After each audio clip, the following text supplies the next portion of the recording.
Clean the bathroom properly, you useless little thing, and if it's not perfect, you'll go without dinner again.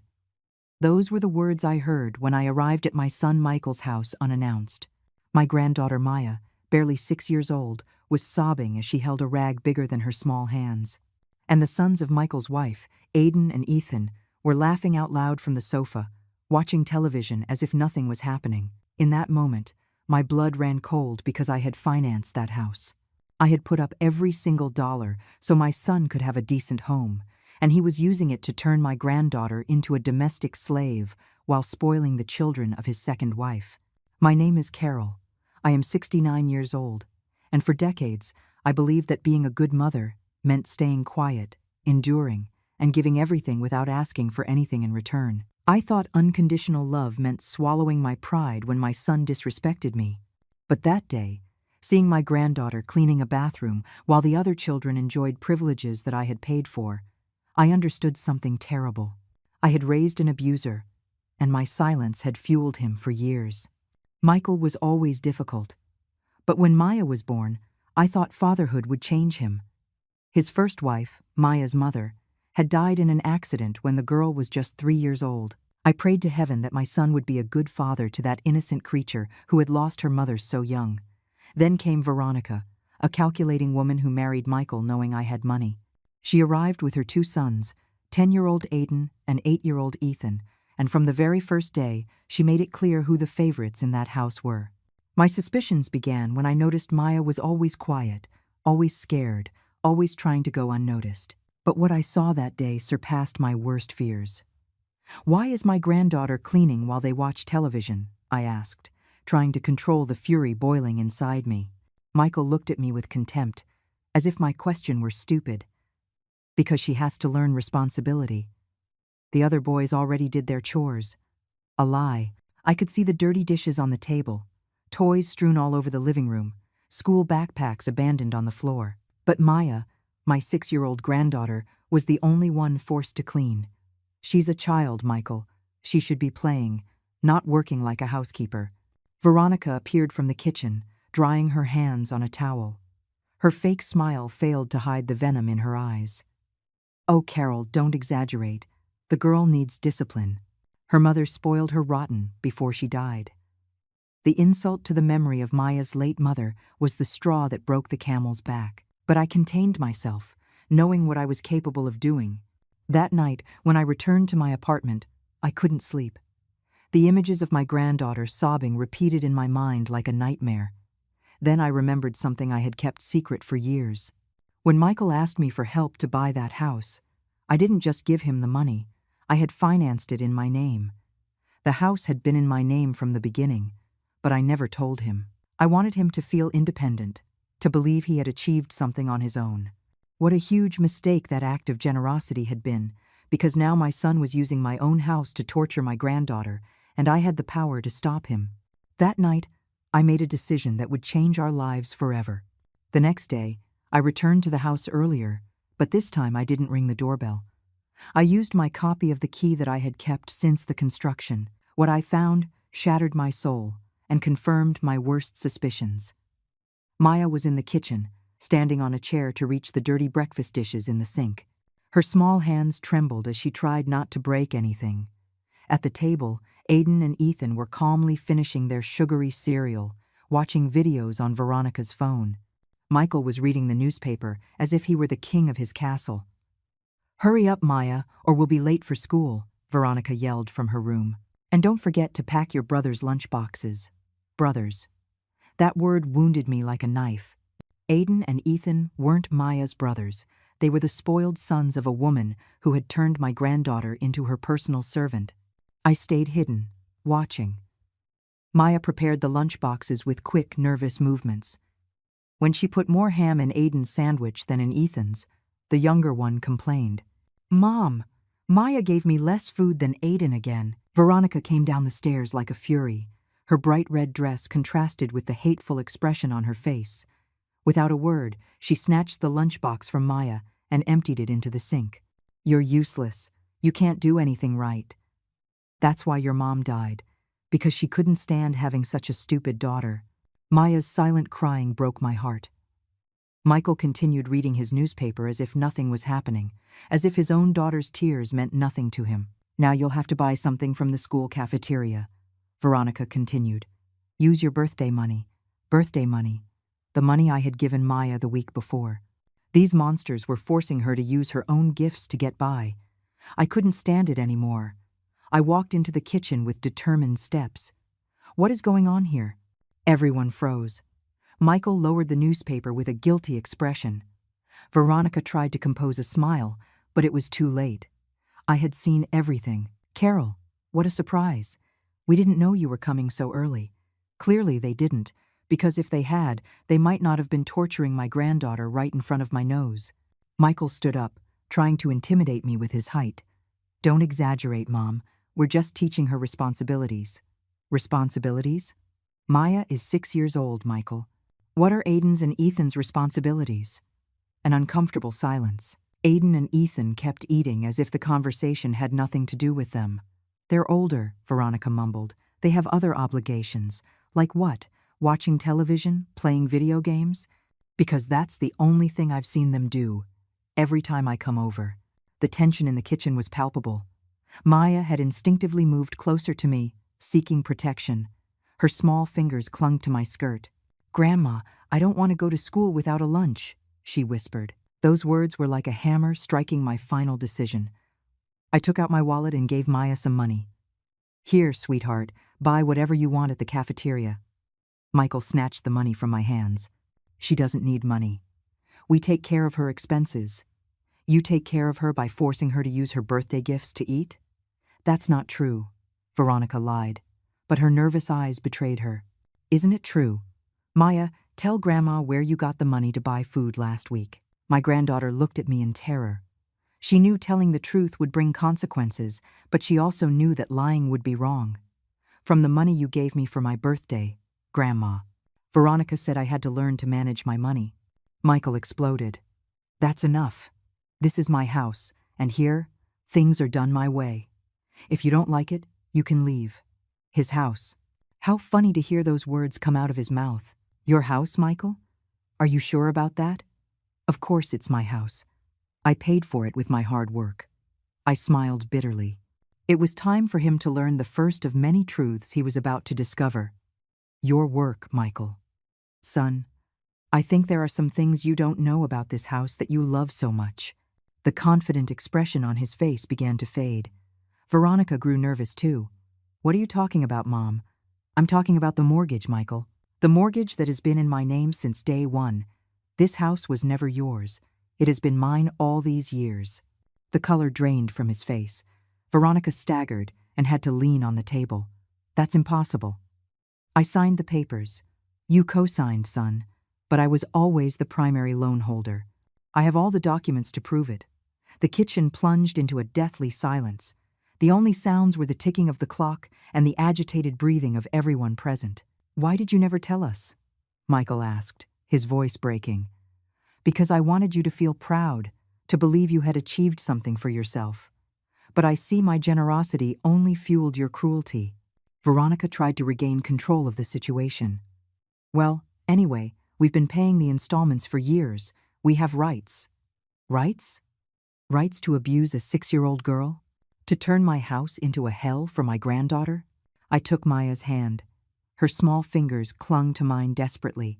We're leaving, sweetheart. You're coming with me. You can't take her, Michael shouted. She's my daughter. Your daughter.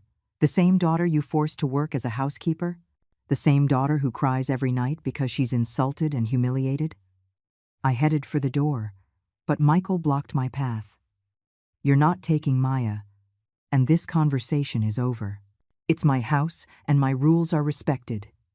Your house, I repeated, pulling out my phone. Perfect. Then you won't have a problem with what I'm about to do right now? I dialed the bank's number. Michael and Veronica looked at me with growing terror. Good morning. This is Carol Peterson.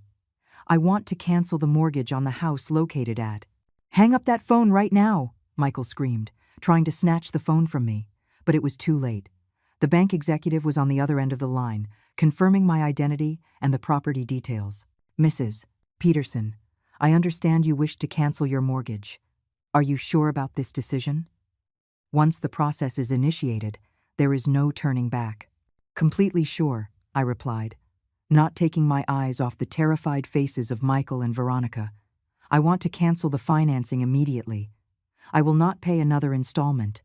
Veronica lunged at me, but I stopped her with an icy glare. What does that mean exactly? The executive asked. Do you wish to sell the property or transfer the loan? It means I'm canceling everything. The property can be released for the bank to do whatever they deem necessary. I am completely disassociating myself from the financing. I understand. In that case, the property will go into foreclosure. The current occupants will have a period of 30 days to vacate or reach a direct purchase agreement with the bank. Perfect. Send me all the documents by email. My address is… You're crazy, Veronica shrieked. You can't do this. We have children. You're right, I said, hanging up the phone. You have children, 3 children, but you only care about 2 of them. Michael had been struck dumb, processing the magnitude of what had just happened. His face alternated between disbelief and fury.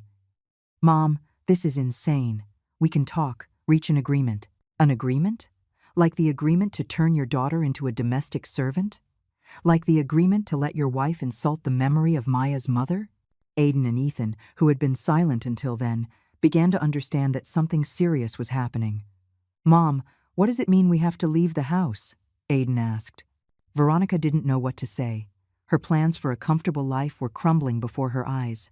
It means Maya's grandmother is a selfish woman who doesn't think about the consequences of her actions, she said with venom in her voice. Selfish? For protecting my granddaughter from abuse? For not allowing my own house to be turned into a place of torture? Maya was still clinging to my hand, but now there was something different in her gaze. For the first time in a long time, I saw a glimmer of hope in her eyes. Does this mean I won't have to clean the bathroom anymore? She asked in her trembling little voice. That innocent question was like a slap in the face to Michael. He finally seemed to realize the reality of what he had been doing. Maya, sweetie, you don't have to clean anything. That was just to teach you. To teach me what, Daddy? To teach me that I'm a useless little thing, like Veronica says? To teach me that's why my mommy died? The silence that followed was devastating. Michael looked at Veronica with accusing eyes. You told her that? You told her that her mother died because of her? Veronica became defensive. I never said that exactly. I just said. You said her mother couldn't stand having such a stupid daughter, I interrupted. I heard it with my own ears 5 minutes ago. Michael put his hands on his head. For a moment, he seemed to recognize the monstrosity of the situation. Veronica, how could you say something like that? It was a joke. Kids exaggerate everything. A joke? Calling a 6-year-old girl stupid is a joke? Forcing her to work like a housekeeper is a joke? Veronica's mask finally fell. Her true nature came to light. That girl needs discipline.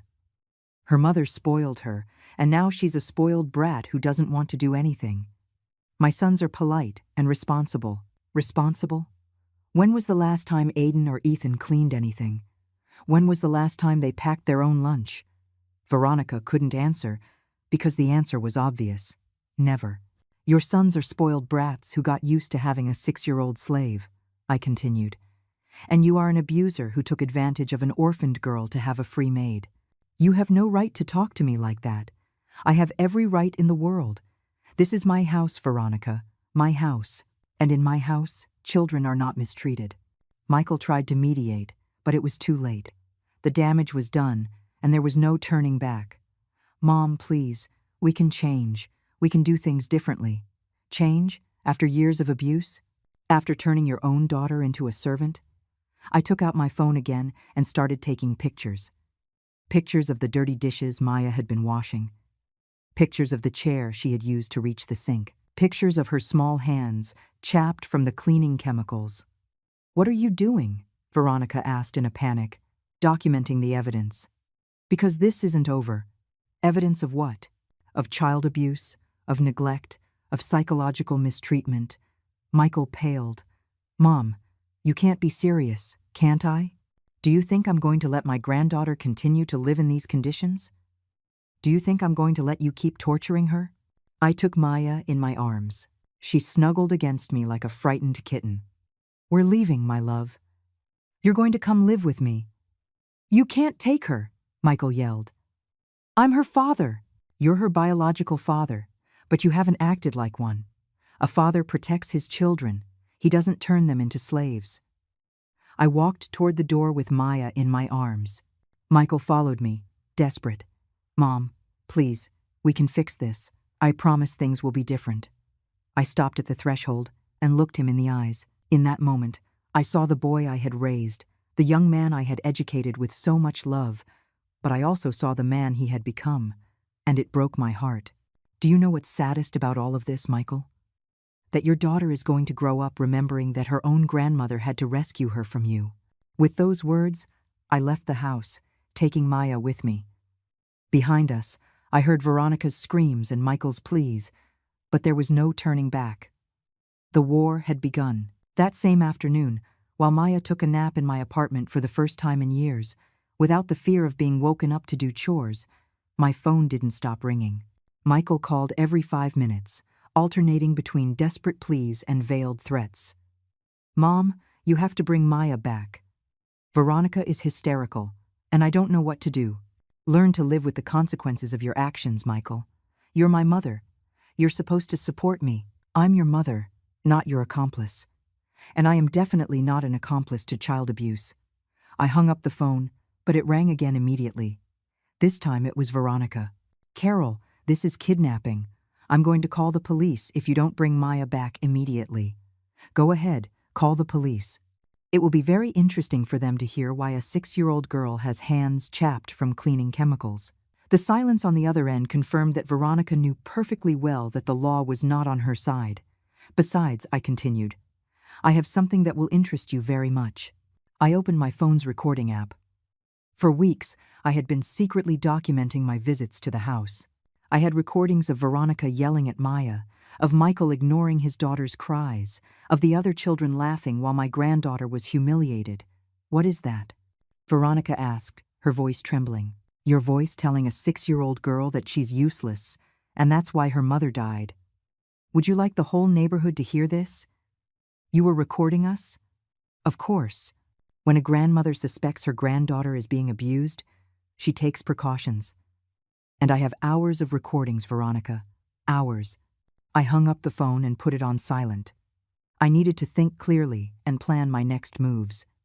While I was making dinner for Maya, I reflected on the years of willful blindness. All the signs had been there. Maya's dark circles, her unusual silence, the way she flinched when someone raised their voice. I had seen them, but I had chosen to believe Michael's explanations. She's shy, he would say. She's grieving for her mother, he would justify. Kids can be dramatic, he would minimize. How foolish I had been, how blind and how cowardly. Maya woke up from her nap and came to me in the kitchen. Her big eyes still reflected distrust, as if she expected me to order her to clean something at any moment. Grandma, do I have to help you with dinner? No, my love. You just have to be a little girl. Play, laugh, learn, nothing more. She stood there, as if she didn't understand the concept of not having obligations. But, who's going to clean? I'm going to clean, Maya. Adults clean, children play.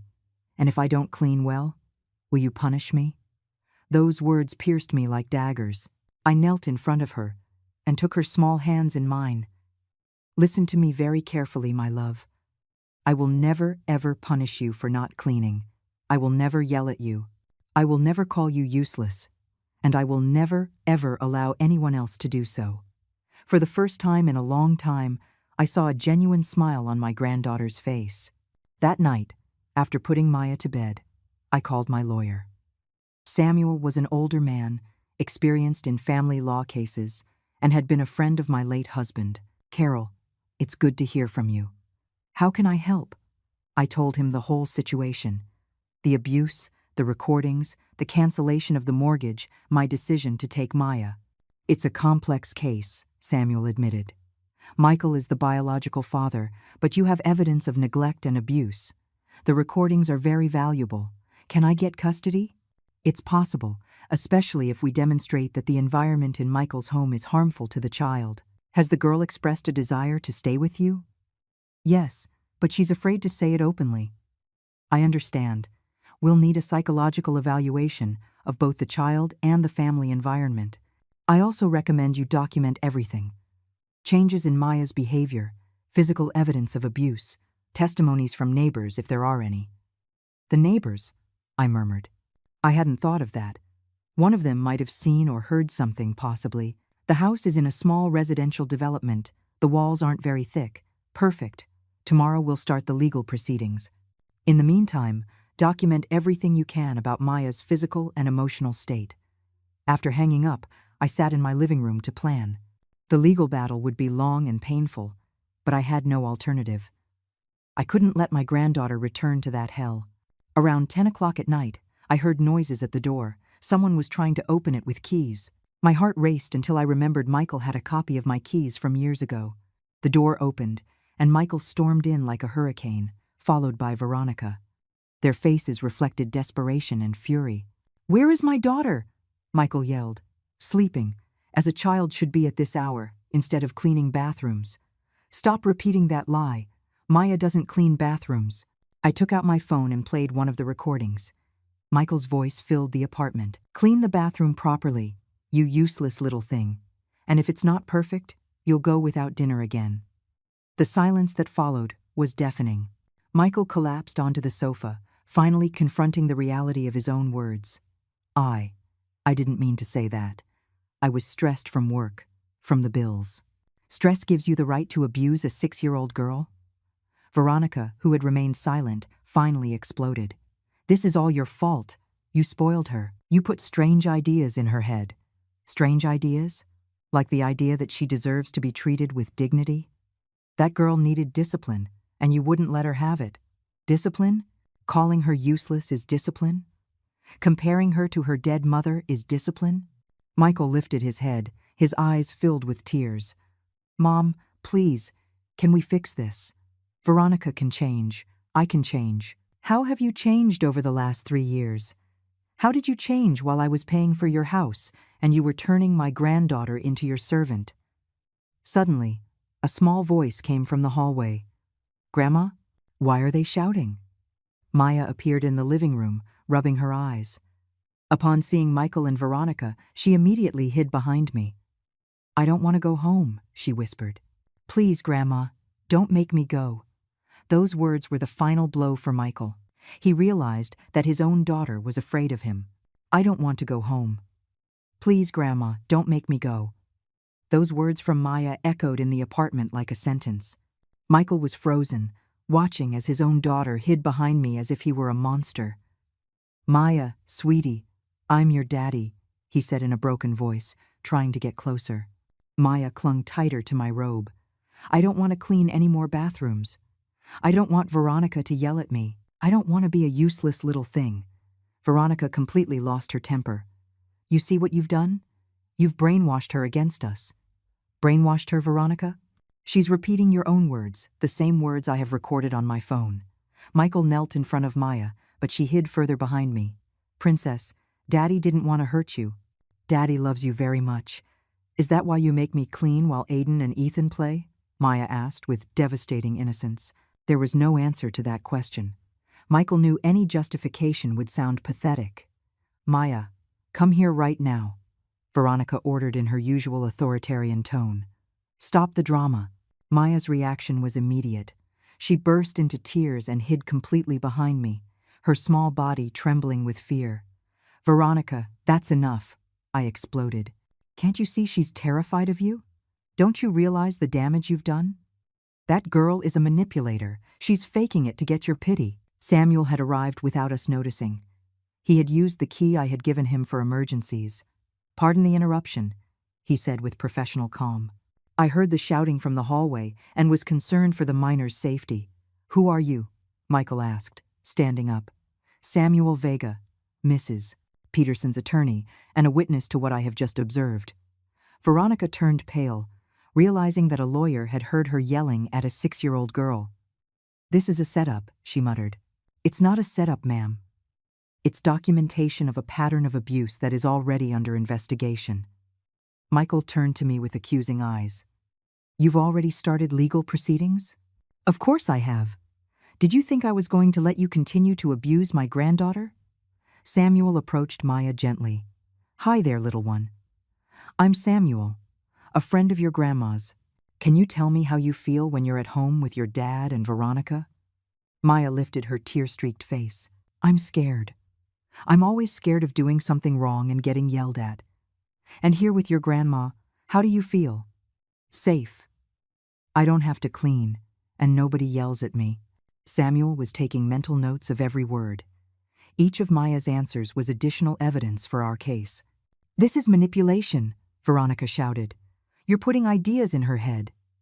Ma'am, Samuel said firmly, I suggest you lower your voice in the presence of the minor. Everything you are saying can be used in the legal process. Michael finally seemed to understand the gravity of the situation. He sat down heavily on the sofa, his hands on his head. Mom, this is getting out of control. We just wanted Maya to be more responsible. Responsible? Michael. She's 6 years old. Her only responsibility should be to be happy. The other kids.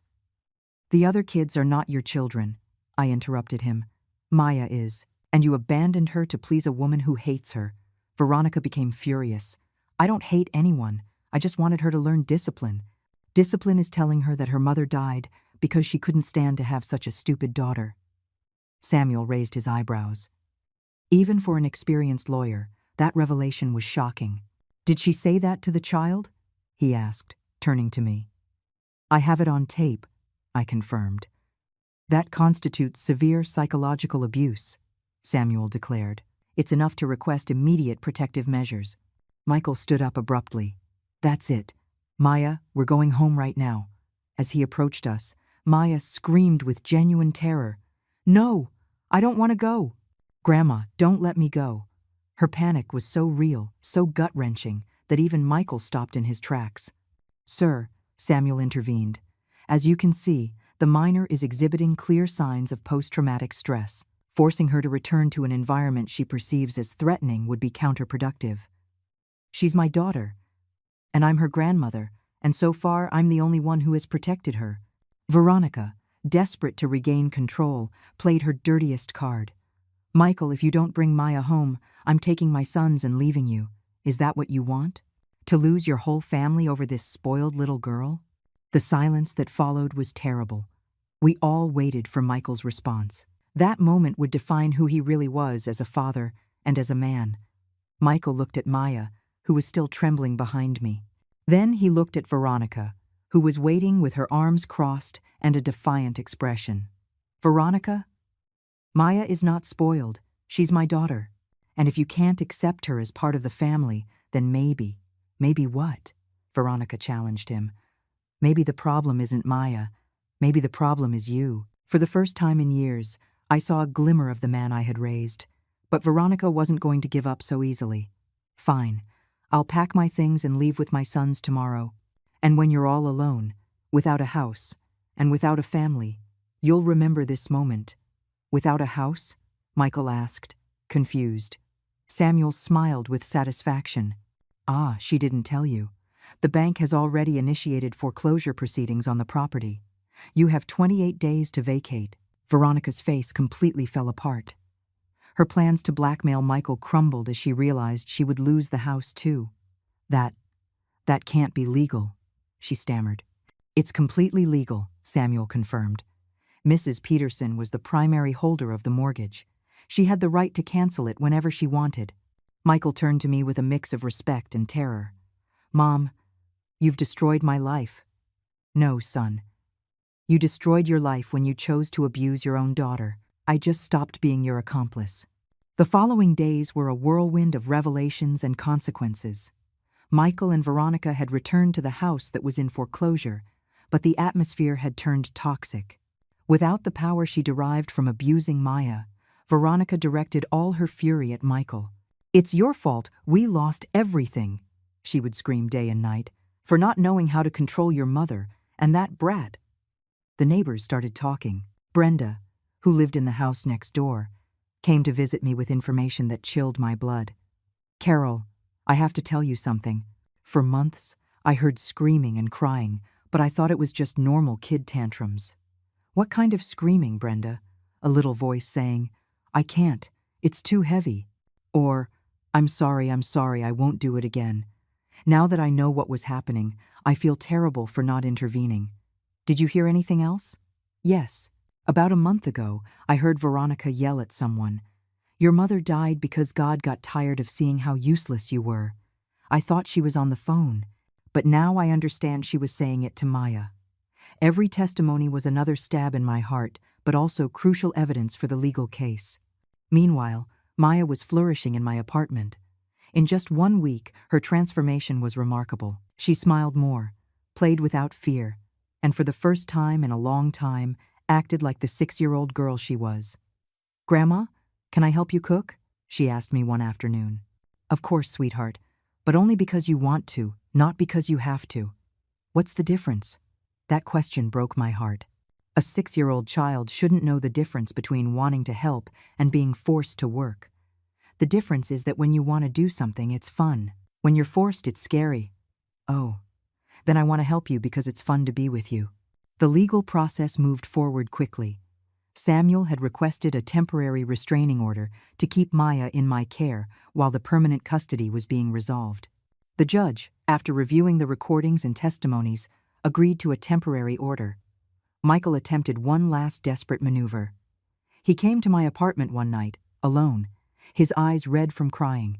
Mom, Veronica left. She took her kids and left me. I'm alone in that empty house, just waiting for the eviction day.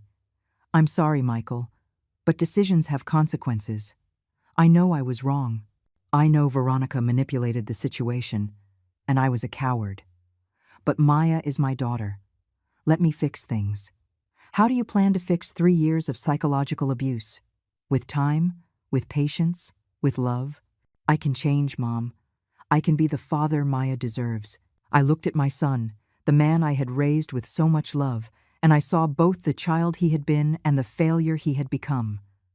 Michael, do you know what your biggest mistake was? What? It wasn't letting Veronica abuse Maya. It was actively participating in that abuse. It was becoming her accomplice. But I never. You yelled at her to clean the bathroom. You called her a useless little thing. You allowed her to use her birthday money to eat. Don't just blame Veronica. The silence stretched between us. For the first time, Michael seemed to truly understand the magnitude of his mistakes. Is there any chance you can forgive me? He finally asked. Forgiveness is between you and your conscience, Michael. But Maya's custody is between the judge and the evidence. The next day, something unexpected happened. Michael posted a video on his social media, a video that would change the entire course of events. My name is Michael Peterson, and I need to confess something that is killing me inside, the video began. For the last 3 years, I allowed my wife to abuse my 6-year-old daughter. Not only did I allow it, but I participated in that abuse. My phone started ringing immediately. It was friends, neighbors, acquaintances who had seen the video. There are no excuses for what I did, Michael continued in the recording. My daughter Maya was turned into a housekeeper in her own home. She was forced to clean, to cook, to serve other children while being insulted and humiliated. Tears streamed down his face as he spoke. My mother, Carol, tried to protect Maya, and I treated her like she was a meddler. I now understand that she was the only responsible adult in this whole situation. The video went viral within hours. The comments were devastating for Michael, but they also showed massive support for Maya and me. How horrific. How can anyone treat a child like that? The grandmother is a hero for saving her granddaughter. That man doesn't deserve to be a father. Thank God that little girl has a grandmother to protect her. But more worrying comments also arrived. People who had recognized our address, who wanted to help in unsolicited ways. Samuel recommended that I temporarily change my residence for safety. Michael's video was brave, but also dangerous, he explained. You are now public figures. You need protection. That same afternoon, while I was packing some things to move temporarily to a hotel, Maya asked me a question that left me speechless. Grandma, does my daddy still love me? Of course he loves you, sweetheart. He just got very confused and made some very bad decisions. Is that why he made the video? To say that he loves me? I think so, Maya. I think he finally realized his mistakes. Does that mean I have to go back with him? The question I had been dreading finally arrived, and I didn't have an easy answer. I don't know, my love. A judge who knows a lot about what's best for children will decide that. And if the judge says I have to go back, then you will go back, but I will always be there watching over you. You will never be alone again. Maya hugged me tightly, and in that embrace, I felt the full weight of the responsibility I had taken on. Not only had I rescued my granddaughter from abuse, but I had unleashed a media storm that could have unpredictable consequences. But as I felt her small arms around my neck and listened to her calm breathing, I knew I had made the right decision, even if the price was the complete destruction of my family. The viral video from Michael unleashed a media storm that none of us had anticipated. In less than 48 hours, journalists were camped outside the building where we were temporarily staying. News channels wanted exclusive interviews. Social media was filled with hashtags like Justice for Maya and Hero Grandma. But the threats also came. Women who defended Veronica, claiming I had exaggerated the situation. Men who attacked Michael for betraying his wife. The hotel phone rang constantly with calls from reporters, television producers, and people offering to tell our story. "Grandma, why are there so many people outside?" Maya asked, peeking through the hotel window. "Because the story of what happened to you became very famous, my love. A lot of people want to know about you. Is it bad to be famous?" "It's not bad, but it can be complicated. That's why we're going to stay here for a while until everything calms down." Samuel arrived that afternoon with news that left me cold. "Carol, we have a problem. Veronica has hired a lawyer and is fighting back." "How is that possible?" "We have all the proof. Her strategy is smart and dangerous. She's saying that you manipulated the whole situation to take the granddaughter away from Michael, that the recordings were edited, and that Maya was coached to lie. That's ridiculous. The recordings are authentic. We know that. But she's using Michael's video as evidence that he was pressured by you to confess something he didn't do." Veronica's audacity left me speechless. After years of abusing an innocent child, she was now playing the victim. "There's more," Samuel continued. "Veronica is giving television interviews. She says Maya was a problem child, a liar, and needed special discipline. She also claims you manipulated her against her from a young age." That same night, I saw Veronica's interview on the evening news. She was perfectly made up, dressed in a pink outfit that made her look maternal and vulnerable. "Maya was a very difficult child from the moment I joined the family," she said with tears in her eyes. "She had lost her mother and channeled her pain by hurting others. My sons lived in terror of her tantrums." "Tantrums," I muttered, feeling indignation rise in my chest. "Carol never accepted me as part of the family," Veronica continued. "From the first day, she tried to sabotage my relationship with Michael. She filled Maya's head with lies about me." "And the recordings where you're heard abusing the child?" the journalist asked. "Those recordings are edited. They were taken out of context. Carol is a very intelligent woman and knows how to manipulate technology." "Liar!" I shouted at the television. Maya approached me, worried by my reaction. "Is it true what Veronica is saying, Grandma? Was I bad?" I knelt in front of her and took her small hands. "Listen to me carefully, Maya. You were never bad. You are a good, smart, and loving girl. Veronica is lying because she's afraid of going to jail. Can Veronica go to jail? If the judge decides that what she did to you was very bad, yes. And my daddy too?" That question broke my heart. I didn't know how to explain the complexities of the legal system to a 6-year-old. "I don't know, my love, but I am going to make sure that you are never hurt again." The next day, Samuel arrived with more bad news. Veronica's lawyer has requested an emergency hearing. He wants an independent psychologist to evaluate Maya to determine if she's been manipulated. And is that bad? It could be complicated. If the psychologist determines that Maya was influenced by you, it could affect our case. But Maya is telling the truth. We know that, but 6-year-old children are vulnerable to suggestion. Veronica's lawyer is going to argue that the girl is only repeating what you taught her to say. That afternoon, I received a call I wasn't expecting. It was Michael. "Mom, I need to see you. It's urgent." "What happened?" "Veronica threatened me." She said that if I don't retract my confession and declare that you forced me to lie, she's going to sue me for defamation. And what did you tell her? To go to hell. But I'm scared, Mom. Her lawyer says he can prove I was under emotional distress when I made the video. Michael, do you regret telling the truth? Number, I regret taking so long to tell it. Then stand firm. The truth always comes out. There's something else. Veronica hired a public relations firm. They're going to launch a media campaign to destroy your reputation. What kind of campaign? They're going to say you're a vengeful woman who destroyed a happy family out of jealousy. That you manipulated Maya against us from a young age. That you canceled the mortgage out of spite. Let them say what they want. I have a clear conscience. Mom, don't you understand? These people know how to manage public opinion. They can turn you into the villain of the story. That night, browsing the internet, I found the first articles of Veronica's smear campaign. The headlines were devastating. Manipulative grandmother destroys family over jealousy. The truth behind the Maya case. A vengeful woman. Experts claim the child was coached to lie. The comments on social media began to change. People who had supported me before were now questioning my motives. What if the grandma is lying? Something doesn't add up in this story. Grandmothers can be very toxic when they don't get their way. Poor Veronica. They destroyed her life for nothing. Maya noticed my sadness as I read the comments.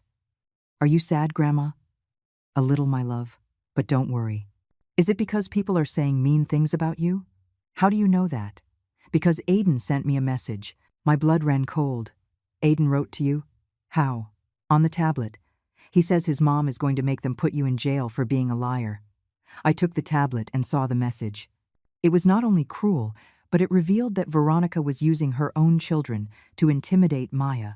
Maya is coming home soon, and she's going to pay for all the lies she made up, the message read. In that moment, I knew the war had escalated to a dangerous level. Veronica didn't just want to win the legal case.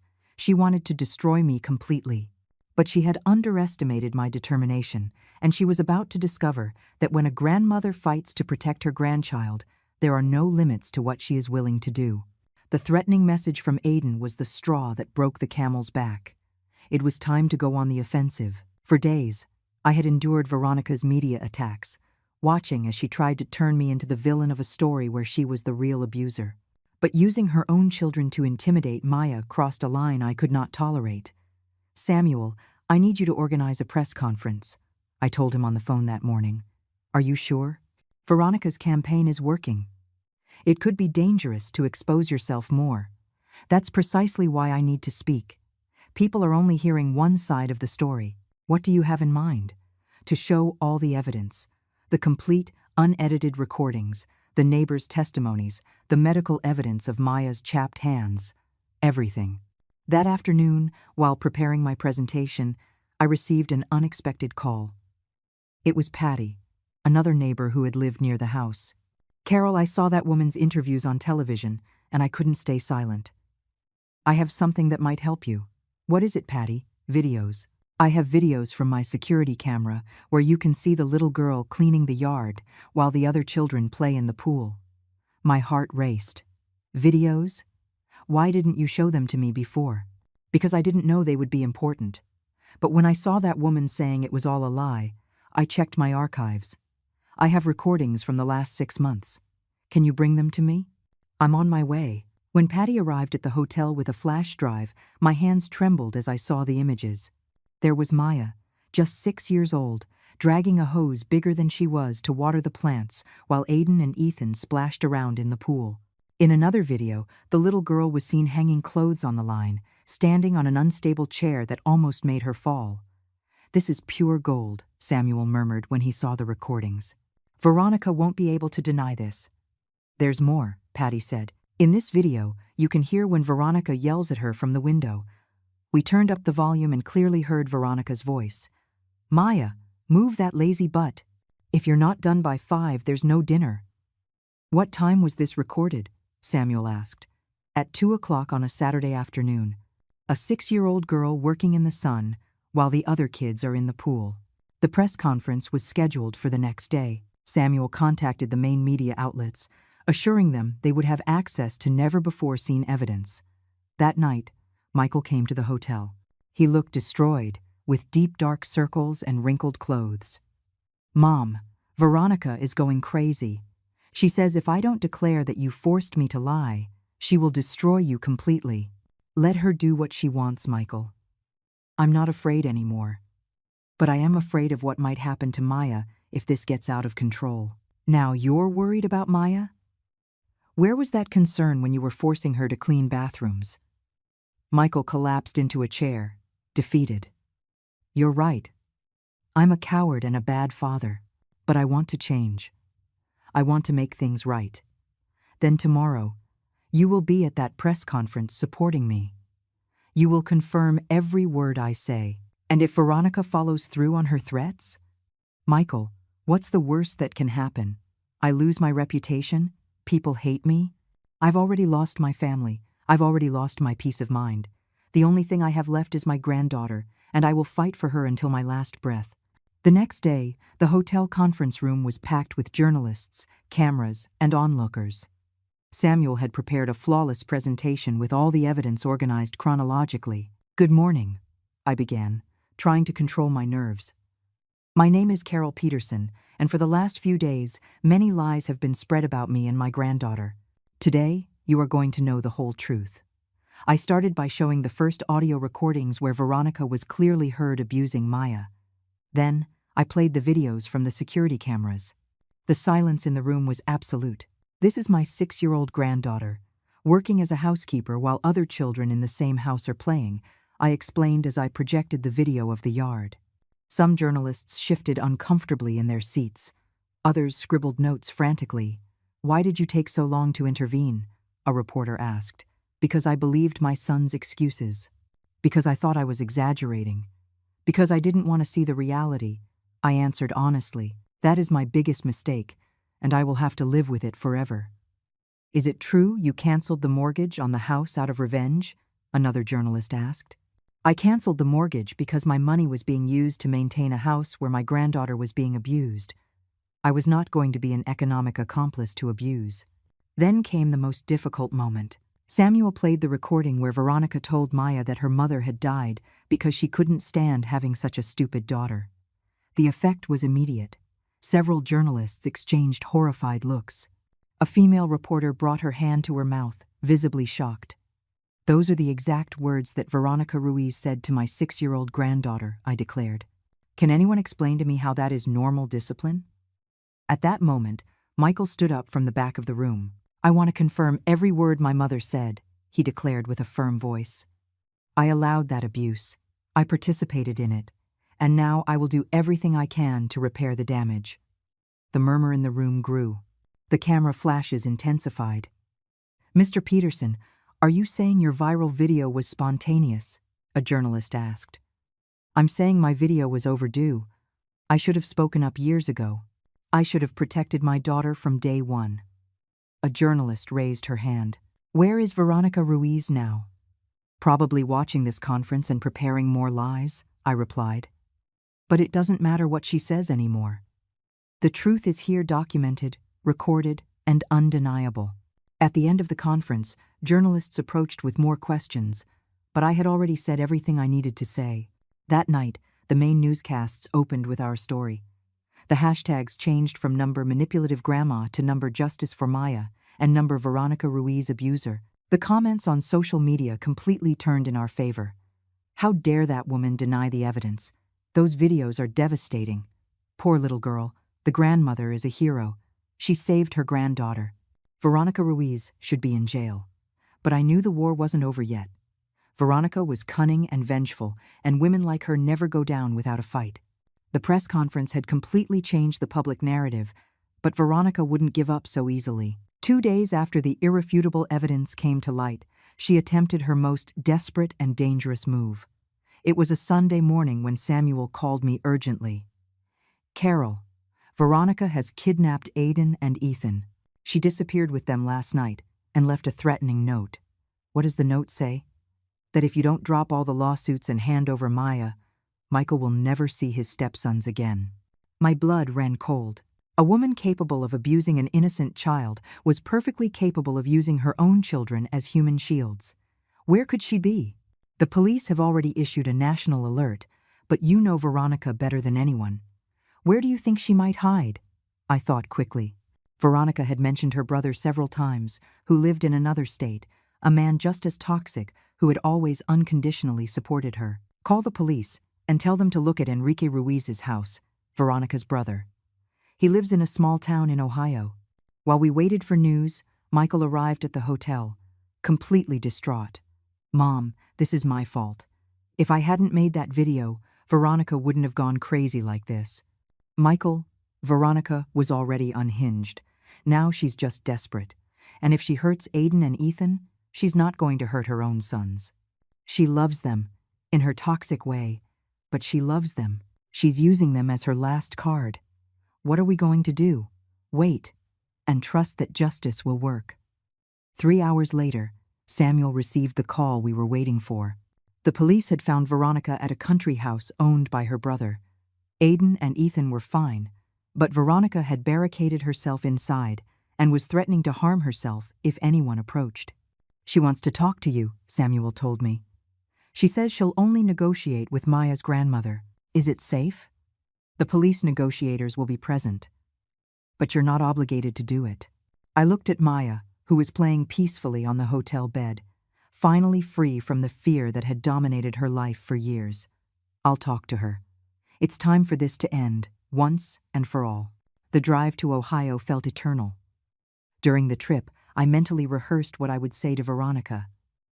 I couldn't show weakness, but I also couldn't provoke her into hurting those innocent children. The country house was surrounded by police cars and ambulances. The lead negotiator briefed me on the situation. She's on the second floor with both boys. She's threatening to jump out the window if anyone comes up, but she agreed to speak with you on the phone. I took the phone with trembling hands. Hello, Veronica. Carol. Her voice was hoarse, desperate. Look what you've done. You've destroyed my life. You've destroyed my family. Veronica, you destroyed your own life when you decided to abuse an innocent child. That girl hated me from day one.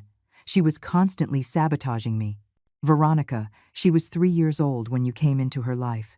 She was a baby who had just lost her mother. Lies. She was manipulative from a young age. You trained her to hate me. I took a deep breath. It was useless to reason with her, but I had to try for the sake of Aiden and Ethan. Veronica, Aiden, and Ethan are not to blame for any of this. Let them go, and we'll talk, just you and me. They're my sons. They're the only thing I have left after you destroyed everything. No one is going to take them from you if you let them go right now.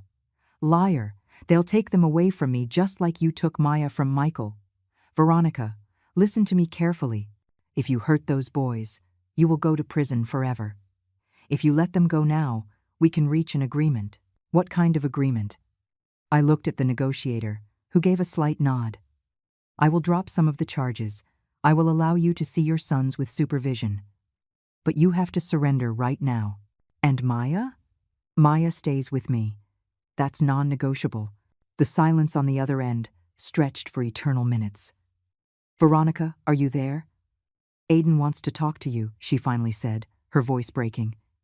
Hello, Mrs. Peterson. I heard Aiden's frightened little voice. My mom is crying a lot and says it's all Maya's fault.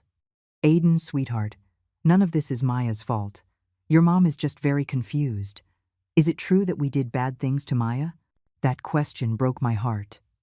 Aiden was 10 years old and was finally understanding the reality of what had happened. Yes, Aiden, you did bad things, but you were little and you didn't know it was wrong. I used to laugh when she cried. Does that make me bad? No, sweetheart.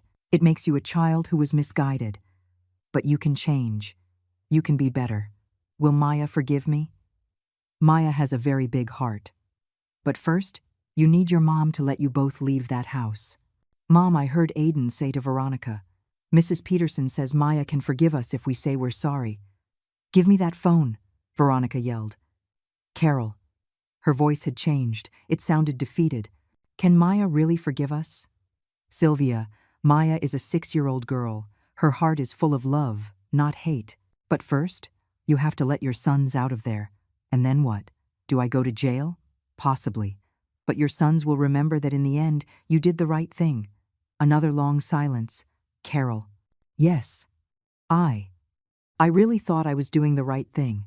I thought Maya needed discipline. I know, Veronica, but abusing a child is never the answer. Can you? Can you tell Maya that I wasn't always bad? That in the beginning, I tried to love her? For the first time in this whole process, I heard something resembling genuine remorse in Veronica's voice. I'll tell her, Veronica. But only if you do the right thing now. Okay. I'm coming down with the boys. 20 minutes later, I saw Veronica walk out of the house with Aiden and Ethan. Holding her hands, the boys ran toward the paramedics, while Veronica surrendered to the police without resistance. When our eyes met, I saw something in hers that I hadn't seen before. The acceptance of defeat, and perhaps a glimmer of understanding of the damage she had caused. 6 months later, the judge ruled in my favor in the custody case. Maya would stay with me permanently, while Michael would have supervised visits on the weekends. Veronica was sentenced to 2 years in prison for child abuse and an additional year for the kidnapping of her own sons. Now, as I write this story, Maya is in the backyard playing with her dolls, laughing as a 7-year-old girl should laugh. Her hands are no longer chapped from cleaning chemicals. Her eyes no longer reflect fear, but curiosity and joy. Michael comes to visit her every Saturday, and he's attending therapy. Slowly, very slowly, he is learning to be the father Maya always deserved. Aiden and Ethan are living with Veronica's sister, who turned out to be a more stable woman than we expected. They come to visit us once a month, and little by little, they are developing a healthy relationship with Maya. Grandma, Maya says to me as we have dinner, do you think Veronica can be good someday? I don't know, my love. But I hope she learns to be better. I wrote her a letter in jail. I told her I forgive her because Aiden asked me to. My granddaughter, at 7 years old, already has more wisdom and compassion than many adults. And what did she write back? That she's learning in jail that children shouldn't work like adults, and that she's sad for making me cry. That night, after putting Maya to bed, I reflect on everything we went through. I lost my son for a long time. I destroyed my family relationships. I faced public scrutiny and a media war. But I saved my granddaughter. I gave her back her childhood, her dignity, her right to be loved unconditionally. I don't regret financing that house that I later took back.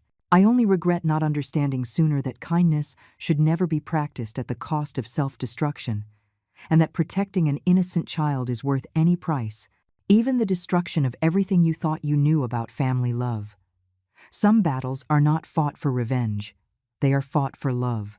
And true love, the kind that protects and dignifies, always finds a way to win.